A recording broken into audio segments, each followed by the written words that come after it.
내 마음을 다하라 라는 말씀으로 오늘 이 말씀을 함께 나누려고 합니다. 신명기라고 하는 것은 두 번째 계명이라는 뜻입니다. 시내산에서 모세를 통해서 하나님이 계명을 주셨고요. 그 받은 세대가 광야 40년, 정확하게는 38년 광야의 그 헤매는 그 과정 속에서 거의 다 죽게 되고, 새로운 세대가 이제 가나안 땅에 들어가기 직전에 모압 평지에서 서 있는 그 가운데 모세가 자기는 가나안 땅을 바라보지만 들어갈 수 없고, 이제 그 가나안 땅에 들어갈 다음 세대에게 그곳에 들어가서 너희가 복을 받는 그러한 자들이 되게 하기 위해서 하나님의 율법을 다시 그들에게 주고 있는 그러한 장면이 이 신명기입니다. 오늘 특별히 30장은 보면 복 받는 길이라고 성경에 보면 그렇게 또 타이틀이 되어 있습니다.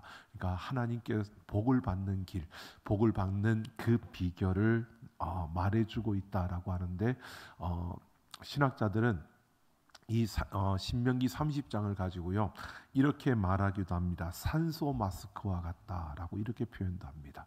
즉 우리 영혼에, 우리 심령에 산소를 공급해주는 그러한 말씀이 이 신명기 30장이다라고 이렇게 말하기도 합니다. 그 가운데 오늘 우리가 1절에서 10절 말씀까지를 우리가 한번 쭉 보려고 하는데, 이 1절에서 10절에 가장 많이 나오는 단어가, 똑같은 단어가 많이 나오는데 그게 바로 마음이라는 겁니다.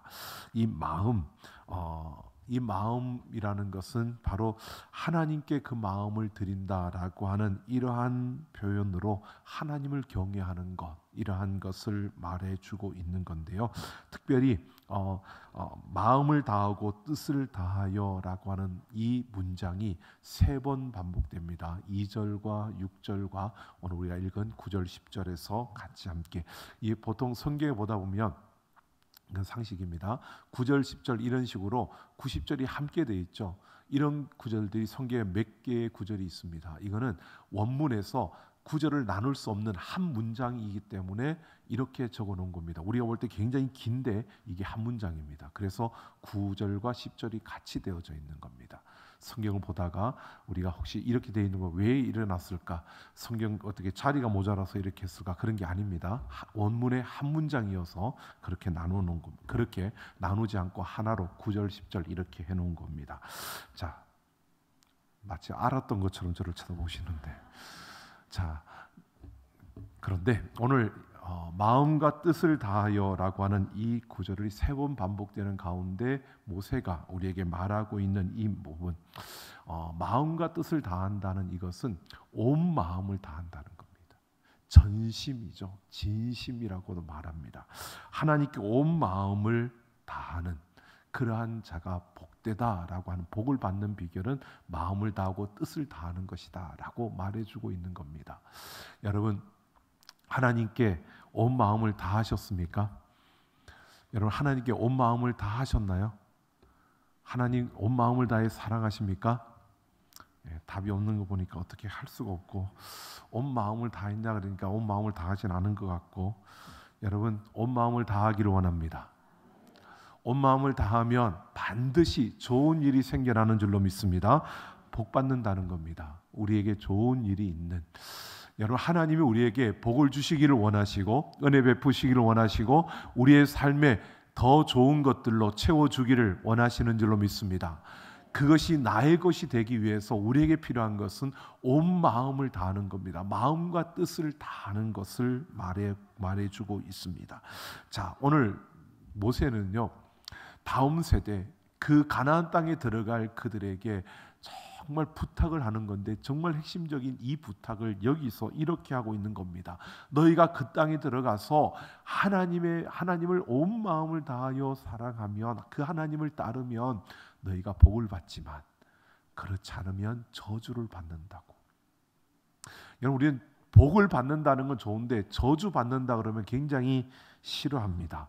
근데 이 저주를 우리가 이렇게 생각해서는 안 됩니다. 그들이 저주를 받는다 그러니까 이걸 너무 극으로만 생각해서 하나님의 자녀로서의 그걸 끊어지는, 그래서 하나님 자녀가 아닌 이런 의미보다는 여기에서는 하나님의 자녀들인데도 불구하고 하나님을 전심으로 온 마음으로 하나님을 따르지 않고 하나님을 그렇게 섬기지 않으면 저주를 받는다, 이렇게 말하고 있는 겁니다. 하나님의 자녀라는, 우리가 말씀하죠, 신분은, 하나님의 자녀라는 신분은 변함이 없습니다. 그런데 그 수준이, 하나님의 자녀이지만 자녀로서의 수준이 성장해 가는 이가 있는가 하면 멈추어선 이가 있고요. 어떤 이들은 높은 자리에 하나님과 친밀한 가운데 있는 이들이 있는가 하면 하나님 또 멀어져 있는 이들이 있죠. 여기에서 저주를 받는다는 것은 이런 의미입니다. 하나님께로부터 멀어진 자, 하나님께서 오늘 성경에 보면 흩어버린다라고 말하죠. 이 흩어버리는 것이 저주를 받는 겁니다. 하나님께서 흩어버린다는 것은 하나님으로부터 멀리 떨어지게 한다는 겁니다. 그러니까 하나님이 그 얼굴을 돌리시는 겁니다. 보지 않는 겁니다. 하나님께서 그를 바라보지 않는다는 겁니다. 그러니까 하나님께로 가까이 하지 못하고 하나님께로서 흩어버린, 바로 하나님이 바라보고 있지 않는, 하나님의 얼굴이 향하고 있지 않는 바로 그러한 것이 저주를 받은 자의 모습이라는 겁니다. 여러분, 그럴 때는 어떻게 해야 될까요? 돌아와야, 하나님께로 돌이켜야 복이 되는 줄로 믿습니다. 여러분, 우리가 신분이 하나님의 자녀라는 신분을 가졌지만, 여러분, 우리의 상태를 한번 보셔야 됩니다. 우리가 하나님을 향하여 서 있는지, 그리고 하나님과 나와의 관계가 얼마만큼 친밀함 속에 있는지, 이걸 보셔야 됩니다. 자, 친밀함이라는 것은 아시잖아요. 관계가 형성되면 일단 친밀함은 일단 기본적으로 생겨납니다. 그죠? 자, 여러분과 여러분 자녀들 생각해 보세요. 부모와 자녀, 아무리 멀리 떨어져 있고 아무리 그 자식이 계속 사고만 치고 그렇게 해도 여러분, 부모와 자녀의 그 신분, 그 관계 속에서 이미 어떤 관계, 부모와 자녀는 뗄래야 뗄 수 없는 관계잖아요. 아닌가요? 떼잖아요. 그래도 내 자녀가 마음이 쓰이잖아요. 그죠? 예, 부모가 아닌가 본데요. 자, 그래도 아무리 그 자녀가 못나고 아무리 그래도요, 부모는 그 자녀에 대한 그 사랑, 그 사랑의 관계는 이어져 있는 겁니다.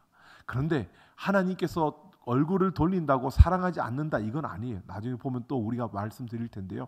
근데 분명히 하나님께서 사랑하시는데, 그런데 고개를 돌리신다는 겁니다. 흩으신다는 겁니다. 이것을 통해서 오늘 우리에게 이렇게 말해주고 있는 겁니다. 마음과 뜻을 다하라. 그러면 너희가 복을 받는다. 이것을 모세가 그들에게 이야기하면서 마음과 그 뜻을 다하는, 그래서 내가 하나님께로 돌이키고 하나님께로 돌아서야 하나님이 그 얼굴을 돌이켜서 너를 바라보고 그 얼굴이 너희에게 비칠 때 너희가 이 그 땅에서 복을 받는, 하나님께서 모든 것을 부어주시는 이 아름다운 역사들이 일어난다는 것입니다. 자, 그러면 마음과 뜻을 다하는 것은 어떻게 해야 되는 것인가? 오늘 2절 말씀을 보면 하나님께 돌아와 마음을 다하고 뜻을 다하여 하나님의 말씀을 청종하면이라고 이렇게 말씀하고 있습니다. 하나님께 돌아와 말씀을 청종하는 것, 이것이 마음과 뜻을 다하는 자의 모습이라는 겁니다. 여러분, 우리가 하나님께로 돌아와서 하나님의 말씀을 청종하는, 하나님의 말씀을 듣는 자들이 되기를 원합니다. 이게 마음과 뜻을 다하는 겁니다. 여러분, 하나님께 전심이십니까? 하나님께 온 마음을 다하고 있습니까? 라고 했을 때 우리가 어떻게 해야 내가 온 마음을 다하는 거지? 이렇게 생각이 드는데, 온 마음을 다한다는 것, 내가 하나님께 전심이다라고 할 수 있는 것은 하나님의 말씀을 청종하는 것입니다. 하나님의 말씀이 내게 들려지는 대로 내가 듣고, 청종한다는 것은 듣고 그대로 내가 순종하며 사는 겁니다. 여러분, 내가 정말 하나님의 마음의 전심이라는 것은, 온 마음이라는 것은 하나님의 말씀을 듣고 순종하는 겁니다.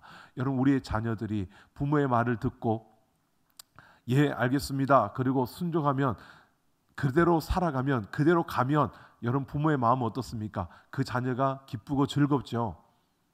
근데 말을 하면 삐딱선을 타고 청개구리인 것처럼 그렇게 행동하면, 청개구리 잘 모르시나요? 여러분 집에는 없으신가 본데요. 자, 말을 하는데 그 말을 안 듣고 꼭 지 마음대로 하는 그런 아들이라면 여러분 어떨까요? 예, 일단 밉잖아요. 안 미우세요? 일단 밉죠. 그냥 자녀이지만 그래도 저게 내 말 들어야 되는데, 그러다가 자녀가 좀 그 자기 생각대로 했다가 잘못되면 어떻게 해요? 그거 봐라, 꼴 좋다. 일단 그 생각이 먼저 들죠. 그 다음에 그래도 안타까워서 부모의 마음은 다른 거죠. 근데 오늘 하나님의 말씀을 청종하는 것, 온 마음과 뜻을 다하여 온 마음으로 하나님을 바라보는 이것은요, 우리가 돌이켜서 하나님의 말씀을 듣고 순종하는 겁니다. 왜 돌이켜 하나님 말씀을 듣고 청종하는 이것이, 여러분, 그것이 마음과 뜻을 다하는 것이냐? 여러분, 우리에게는 수많은 소리들이 들려오고 수많은 소리들이 있습니다. 외적으로, 외부에서 우리에게 들려오는 수많은 소리들이 있죠. 여러분, 뭔가를 일 하나 해보면 참 말이 많죠. 그러지 않습니까? 어제 우리 교육관 이제 청소하고 또 이렇게 하시는데, 우리 장로님들과 집사님들 많이 와주셔서 참 일을 착착착 해 가시는 거 보고 참 감사했고 기뻐했습니다. 근데 보니까 이제 책상을 이렇게 배열하는데, 제가 가만히 봤더니 어떤 분은 이렇게 놔야 된다, 어떤 분은 이렇게 놔야 된다, 이렇게 놔야 된다, 말이 많더라고요. 그나마 감사한 게, 내가 이렇게 합시다 그러니까 그냥 다 따라와 주셨어. 근데 아마 속으로는 뭐 어떻게 생각했는지 모르겠지만, 근데 제가 했던 말이 그거예요. 우리 부목사님들한테 그랬어요. 그렇게 다 놔봐야, 그렇게 감나라 다 배나라 해가지고 이렇게 다 놔봐야 결국은 예배 드릴 때 중등부 고등부 알아서 너희들이 그냥 배치해서 쓰면 돼. 왜? 얼마든지 옮길 수 있는 거니까. 그렇잖아요. 그게 이제 우리가 생각해 보면 수많은 소리들이 있어요. 뭐 그게 나쁜 게 아니라 나름대로의 각자의 의견들이 다 있는 겁니다. 바라보는 시각에 따라서, 생각에 따라서, 자기 경험에 따라서. 여러분, 우리가 생각하고 우리가 말하는 것들을 보면 거의 우리의 경험에서 나오는 것들입니다. 이전에 내가 어떤 경험을 했고 그 경험에 따라 어떤 결과들이 주어졌던 이런 것들이 우리한테 있기 때문에, 이것들을 다, 우리 안에 있는 그 경험들을, 우리 안에 있는 그 축적된 그러한 노하우들을 다 쏟아내는 겁니다. 그런데 그게 한두 개가 아니라는 거죠. 그런데 그 순간에 그 수많은 소리들이 들려올 때 여러분, 혼란스러울 수밖에 없습니다. 여러분, 그것만이 아니라 내 안에서도 소리가 들려집니다. 내 안에서도 이렇게 하는 게 좋을까, 저렇게 하는 게 좋을까, 이렇게, 여러분, 수많은 소리들이 들려지는데, 그 가운데서 여러분, 우리가 귀를 기울이고 들어야 할 것은 하나님의 음성인 줄로 믿습니다. 그래서 하나님의 말씀이 우리에게 말씀하시는 대로, 그거는 뭐 별것 아닌데, 그건 도덕적인 어떠한 것이 아니고 그냥 기본적인 건데, 이걸 선택해도 되는 건데, 굳이 하나님께서 뭘 원하시는지 내가 알아. 하나님께서 말씀하셔도 성경 말씀에 여러분, 빨간 차를 사라, 파란 차를 사라고 말하진 않잖아요. 그죠? 여러분, 차를 살려고 하는데 하나님 빨간 차를 살까요? 파란 차를 살까요? 하나님 답해 주시던가요? 성경에 말씀 없잖아요. 근데 그럼 우리에게 그런 부분이 아니라, 그건 빨간 차를 사든 파란 차를 사든, 그거는 우리가 어떤 색깔을 구하든, 우리가 어떤 거를 구하든, 그 가운데 여러분, 하나님의 말씀을 듣고 청종한다는 것은요, 하나님, 내가 이렇게 가는 길에 하나님이 나의 인도자가 되셔서 내 눈에, 내 마음에 흡족한 것, 정말 하나님이 원하시는 것이 내 마음에 흡족하게 해주시고 내 마음에 기쁨이 되게 해달라고 기도하고 그 하나님께 의지하며 나아갈 때, 여러분, 빨간 거든 파란 거든 내 마음에 흡족한 게 들어올 겁니다. 여러분, 적어도 그렇게는 살아야죠. 그게 온 마음을 다하는 겁니다. 청종한다는 것은 꼭 하나님 말씀하셔서, 그래서 하나님 말씀을 꼭 어떤 뽑기 하는 것처럼 막 뜯겨가지고, 여기는 말이 없네, 그렇지, 그리고 이런 게 아니고요. 하나님의 말씀이, 여러분, 내가 청종한다는 것은 그 하나님을 내 마음에 두고요, 내가 물어보는 거죠. 그리고 하나님의 말씀 속에서, 하나님, 나의 가는 길 속에 정말 하나님이 원하시는 그 길이 내 눈에 보여지도록, 내 마음에 그것이 흡족함으로 기쁨으로 찾아오도록 하나님, 나의 걸음을 인도해 달라고 기도하며 그 순간순간을 살아가는 여러분, 그런 우리가 되기를 소망합니다. 이게 마음과 뜻을 다하는 자, 하나님의 말씀을 청종하는 자의 모습이라는 겁니다. 그럴 때 하나님께서 그 얼굴을 우리에게로 돌이켜 주신다는 것입니다. 하나님께서 우리에게로 향하여 복을 주신다고 말씀하고 있는 겁니다. 자, 두 번째로 6절을 보면 2절과는 좀 다른 것이 있습니다. 2절에서는 내가 마음을 다하고 뜻을 다하는 건데 6절은요 좀 다릅니다. 6절 한번 우리 함께 볼까요? 6절 보겠습니다. 내 하나님 여호와께서 내 마음과 내 자손의 마음에 할례를 베푸사 너로 마음을 다하며 뜻을 다하여 내 하나님 여호와를 사랑하게 하사 너로 생명을 얻게 하실 것이며. 어떻게 해요? 자, 보십시오. 마음을 다하며 뜻을 다하여 내 하나님 여호와를 사랑하게 하사. 누가요? 하나님이 마음을 다하고 뜻을 다하여 하나님을 사랑하게 하신다라고 이 말을 말씀하고 있습니다. 하나님이 내가 온 마음을 다해서 하나님을 사랑하는 게 아니고 하나님이 나에게 온 마음을 다해 사랑할 수 있는 그런 마음, 사랑을 주신다는 겁니다. 내가 하나님을 온 마음을 다해 사랑할 수 있는 게 아니고요. 하나님이 그 온 마음을 다해 사랑할 수 있는 그 마음을 우리에게 주신다. 하나님이 그 사랑을 가능하게 해 주신다는 것입니다. 그러니까 하나님을 사랑하고자 하는 그 마음을 가진 자에게 그 온전한 마음으로 하나님을 사랑할 수 있는 그런 사랑, 그런 마음을 부어주신다는 겁니다. 그러면서 말하죠. 여호와를 사랑하게 하사 너로 생명을 얻게 하신다. 우리에게 생명을 얻을 수 있는 그 길을 그렇게 열어주신다는 겁니다. 우리에게 복을 주신다는 겁니다. 여러분, 우리가 내가 하나님께로 나아가고 싶고 하나님을 붙잡고 싶고 하나님을 보고 싶고 하나님과 함께하고 싶다고 하는 순간에 하나님은 우리의 마음에 온 마음으로 하나님을 사랑할 수 있는 그 사랑을, 그 마음을 우리 안에 넣어주신다는 겁니다. 어떻게 넣어주느냐? 오늘 그 앞에 이렇게 말합니다. 마음이 할례를 베푸사라고 말합니다. 마음의 할례를 베푸사. 마음의 할례를 받을 때 그 사랑이 우리 안에 채워진다고 말씀하고 있는 겁니다. 여러분, 할례 우리가 잘 알죠? 생피를 베어내는 건데 잘라내는 것이 할례입니다. 마음의 할례라고 하는 것은 우리의 마음에 있는 그 모든 더럽고 우리 마음에 있는 그 모든 찌꺼기들을 잘라내는 게 마음의 할례입니다. 우리 마음에 다른 것들을 향한 그러한 욕심과 욕망들, 이런 것들을 잘라내 버리는 게 바로 마음의 할례라고 말할 수 있습니다. 여러분, 이것은 우리가 성경에 보면 마음이라고 하는 것은 가장 소중한 것인 동시에 가장 부패하고 거짓된 것이 마음이라고 우리에게 말합니다. 그것은 바로 소중한 것이 망가져서 타락하고 그래서 부패하게 되었다라고 말하는 것입니다. 이 마음이 굉장히 소중하고 귀한 건데 이게 타락해서 부패하게 되었다는 것을 말해주고 있는 겁니다. 이 마음이 할례를 받아야 한다라고 말하고 있는 겁니다.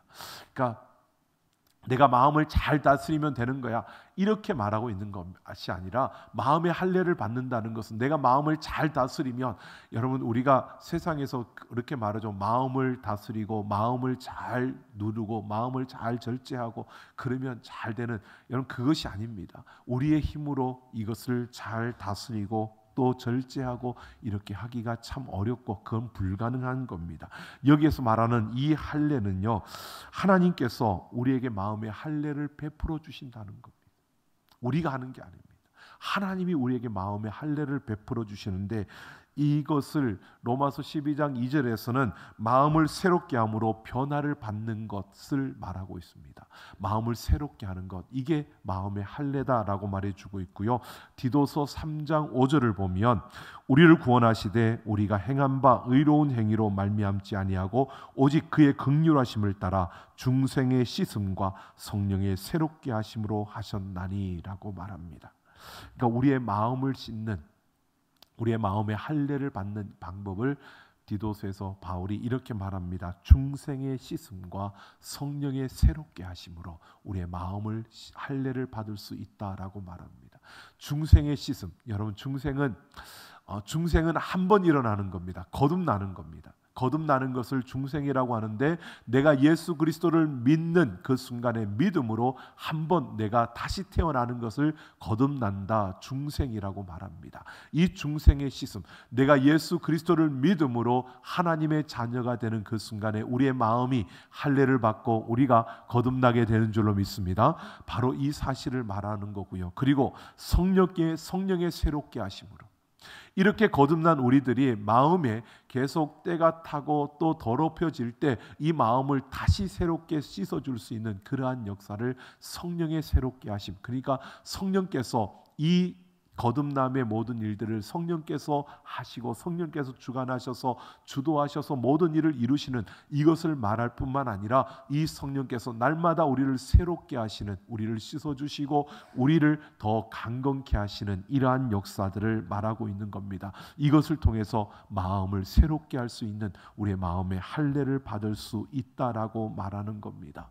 여러분, 우리가 온 마음으로 하나님을 사랑하면 우리에게 생명이 주어지는, 바로 온 마음으로 우리가 그 마음의 할례를 받아서 온 마음으로 하나님을 사랑하게 되는 그때에 우리에게 생명이 주어진다고 말하고 있는 겁니다. 바로 이게 복이라는 겁니다. 이 생명을 받은 자가 복된 자라는 겁니다. 여러분, 우리는 복된 자인 줄로 믿습니다. 비록 우리가 때로는 넘어지고 때로는 또 우리가 좀 실수할 때도 있고 또 때로는 우리의 부족함과 연약함이 드러날 때도 있습니다. 그게 여러분 큰 문제라고 생각하지 마십시오. 그게 우리의 모습입니다. 그런데 그럼에도 불구하고 하나님이 우리를 사랑하셔서 우리를 거듭나게 하셨고 우리에게 그 성령을 부어주셔서 우리로 하여금 바로 하나님의 그 생명을 가진 자로 이 땅에 서게 하신 줄로 믿습니다. 그래서 우리는 오늘 우리가 살아가는 삶은요, 영원한 생명을 가지고 우리는 영원한 생명의 그 걸음을 걸어가며 살아가는 겁니다. 그래서 우리가 세상을 살아갈 때 우리는 하늘의 보화를 쌓아두고 하늘의 보화를 쌓으며 살아간다고 하잖아요. 여러분, 우리가 걷는 이 걸음이 하늘과 연결되어져 있다는 겁니다. 우리는 왜요? 영원한 생명을 가지고 살아가니까 내가 사는 이 삶은 영생의 삶을 살아가고 있는 겁니다. 우리가 영원한 생명을 가지고 매일매일을 살아가는 줄로 믿습니다. 그러니까 그 삶 속에서 이 생명을 가진 자로서 우리는 하루하루의 삶을 살아야 하는 겁니다. 이게 온 마음을 다해서 하나님을 사랑하는 자에게 주어진 삶입니다.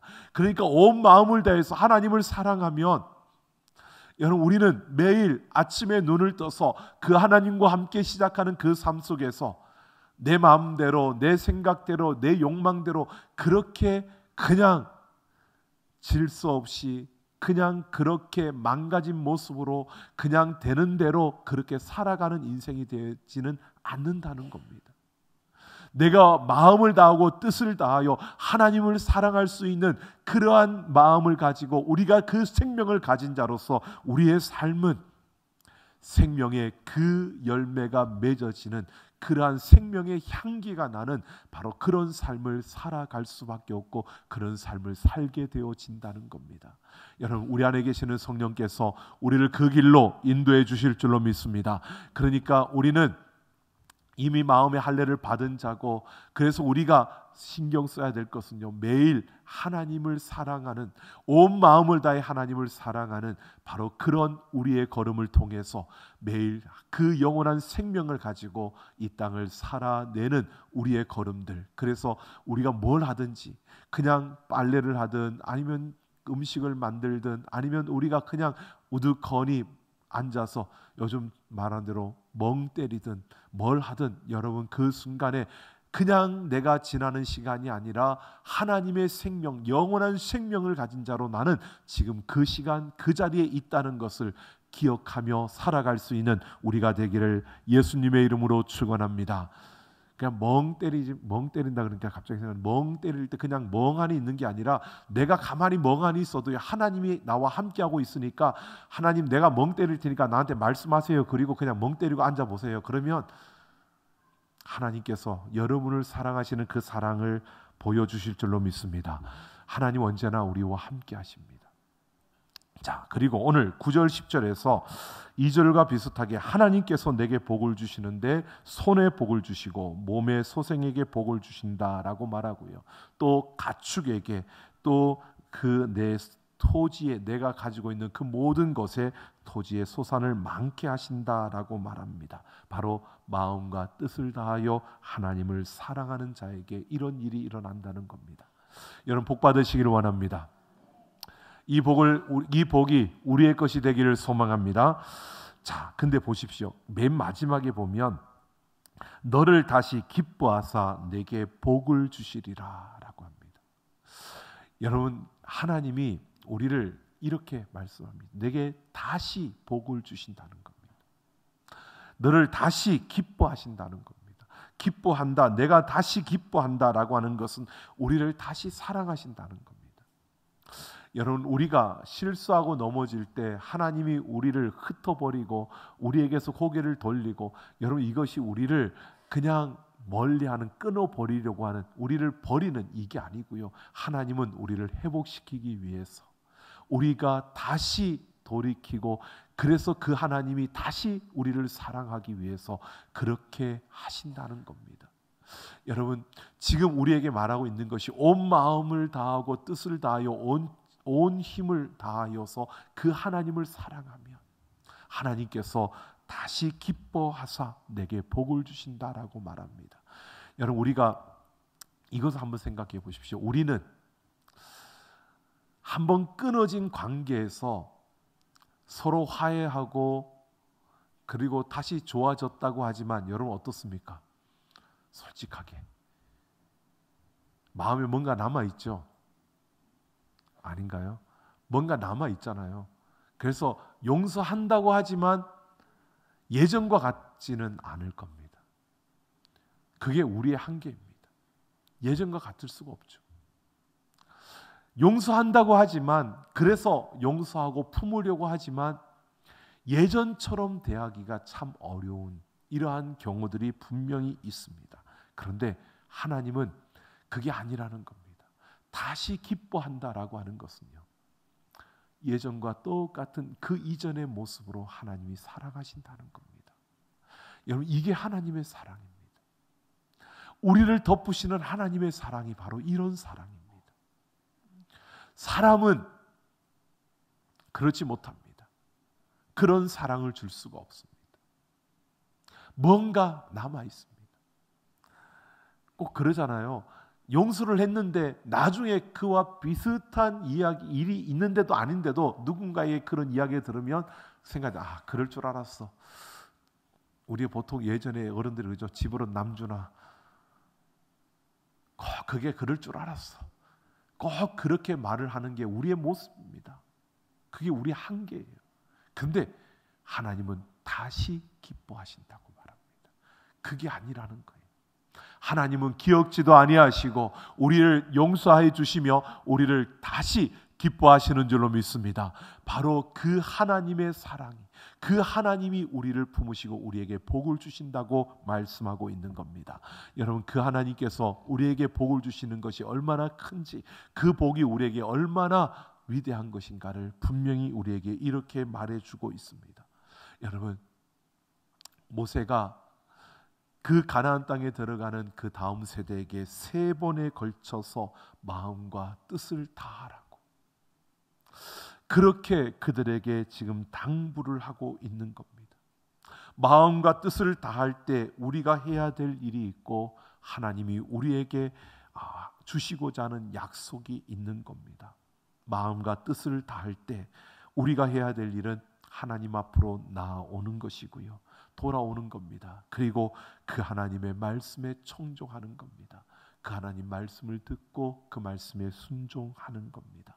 그 말씀에 귀를 기울이고 우리가 순종하며 그 말씀대로 실천하며 살아갈 때 여러분 그 하나님께서 우리에게 그 하나님께서 돌이키시고 그 하나님께서 사랑을 부어주시고 그 하나님께서 우리를 다시 기뻐하신다고 이렇게 약속하고 있습니다. 우리에게 생명을 주신 그 하나님께서 우리를 다시 기뻐하시며 우리에게 복을 주실 것이라고 분명히 말씀하고 있는 겁니다. 여러분, 오늘 우리가 이런 삶을 살아냈으면 좋겠습니다. 참 힘겨운 그러한 세상입니다. 여러분, 하나님의 기업으로서 우리가 걷는 그 한 걸음 한 걸음이 이런 하나님의 모습을 보여줄 수 있으면 얼마나 좋을까. 여러분, 여러분을 바라보는 모든 이들에게 이런 사랑의, 이런 아름다움의 모습이 보여지면 얼마나 좋을까. 여러분, 우리와 함께하는 이들에게 바로 이런 사랑, 바로 하나님의 그 아름다움을 보여주는 그런 하나님의 기업으로 설 수 있다면 얼마나 좋을까. 여러분, 다른 것이 없습니다. 하나님의 복을 받는 자가 되어서 내가 받은 그 복을 자랑하는 우리가 되기를 소망합니다.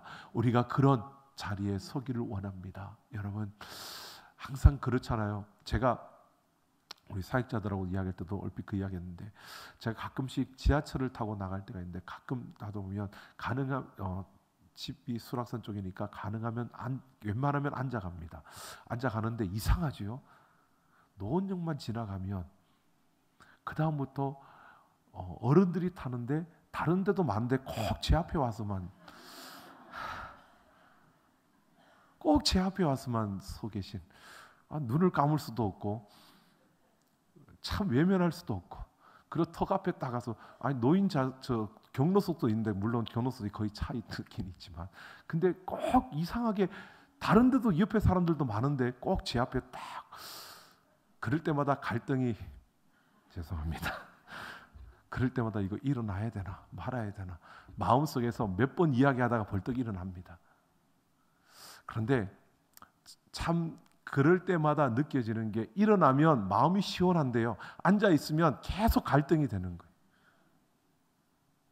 참 이게 어쩌면 우리의 모습이 아닐까. 우리가 세상을 살아가면서요, 여러분, 많은 일들이 우리 앞에 주어지는데 막 갈등이 일어날 때는 그냥 일어나시면 됩니다.